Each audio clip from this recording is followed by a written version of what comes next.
Hello प्यारे बच्चों, कैसे हो आप सब। उम्मीद करता हूँ कि आप सब बहुत अच्छे होंगे। आज की जो हमारी वर्कशीट है वो है वर्कशीट नंबर 172।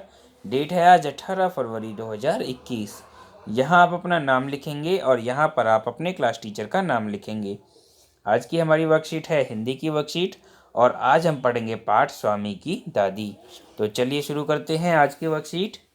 प्यारे बच्चों, आशा है कि आप सभी ने पाठ स्वामी की दादी को ध्यान से पढ़ा होगा। स्वामी अपनी दादी को अपने मन की बातें बताकर बहुत खुश होता था। यह बात इस तरीके से भी कही जा सकती है कि दादी को अपने मन की बातें बताकर स्वामी की खुशी का ठिकाना ना रहता था।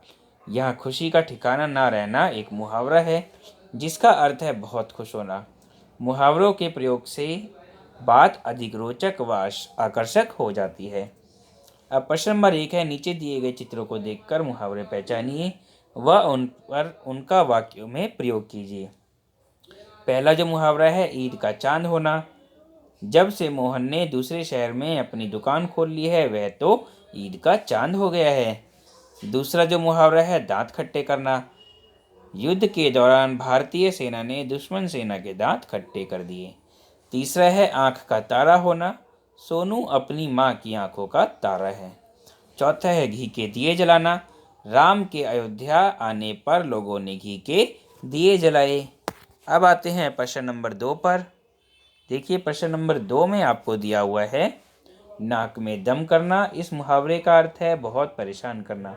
नाक हमारे शरीर का एक अंग है। नाक या शरीर के अन्य अंगों के नाम से जुड़े हुए कुछ मुहावरे लिखिए और उनका वाक्य में प्रयोग भी कीजिए। तो जैसे उदाहरण है, पेट में चूहे दौड़ना। तो इसका वाक्य होगा, भूख के कारण स्वामी के पेट में चूहे दौड़ने लगे। एक उदाहरण और लिख सकते हैं, आंख का तारा होना। वाक्य होगा, सोनू अपनी माँ की आंखों का तारा है। तीसरा उदाहरण हो सकता है, दांत खट्टे करना। वाक्य होगा, युद्ध के मैदान में भारतीय सेना ने दुश्मन सेना के दांत खट्टे कर दिए। चौथा है उदाहरण, हाथ पैर ठंडे पड़ना। वाक्य है, भूत देखते ही मेरे हाथ पैर ठंडे पड़ गए। बाकी के 2 आप मुहावरे अपने आप लिखेंगे। अब देखिए प्रश्न नंबर 3, पाठ में आए इन वाक्यों को बोलकर पढ़िए और गहरे रंग के शब्दों के लिंग बदलकर वाक्यों में दोबारा लिखिए। जैसे उदाहरण है पहला, राजम के पिता एक जंगल में डेरा डाले हुए थे। इसका लिखेंगे, राजम की माँ जंगल में डेरा डाली हुई थी। फिर है, मैंने वह मेडल तुम्हारी बुआ जी को दिया। इसको बदलकर लिखेंगे, मैंने वह मेडल तुम्हारे फूफा जी को दिया। फिर है, दादी जी काफ़ी प्रभावित हुई। इसका हो जाएगा, दादाजी काफ़ी प्रभावित हुए। फिर है, 2 शेर राजम पर झपटे थे। इसका बना देंगे आप, 2 शेरनी राजम पर झपटी थी। फिर है, वह तो बहुत प्यारा लड़का है।